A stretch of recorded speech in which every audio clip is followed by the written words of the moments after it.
यो प्रतियोगिताको फाइनल आगामी फागुन 4 गतेसम्म यसरी नै यहाँको उपस्थिति रहनेछ। फेरि एकपटक बधाई। आजको प्लेयर अफ द म्याच नगद 25,000 नगद राशिको यो प्लेयर अफ द म्याचको पुरस्कार प्राप्त गर्न सकल विजेता club Jhapa 11 football club Jersey number 23। नमस्कार, तपाईँलाई यो प्रतियोगितामा रङ्गशालाबाट अन्तखेरि यो दृश्य म तपाईँलाई देखाउनेछु। देख्दै हुन्छ आज 7औं झापा वर्ल्ड कपको सुरुवाती खेल यतिखेर भइरहेको छ। झापाको डमलाल रङ्गशाला यतिखेर निकै रमाइलो भइरहेछ। यहाँ यतिखेर देख्दै हुन्छ तपाईँहरू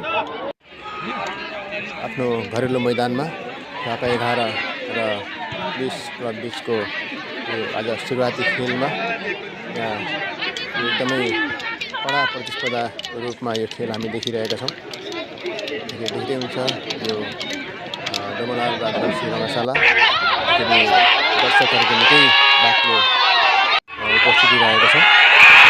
जहाँ जहाँबाट भिटी घाम युट्युब च्यानललाई हेर्दै हुनुहुन्छ कृपया सेयर सब्सक्राइब गरिदिनु होला। भिटी घाम युट्युब च्यानललाई माया गरिदिनु होला। जहाँ जहाँबाट हेर्नुहुन्छ सम्पूर्णलाई यतिखेर म स्वागत भन्न चाहन्छु। हेर्दै गर्नुहोस् भिटी घाम युट्युब च्यानल।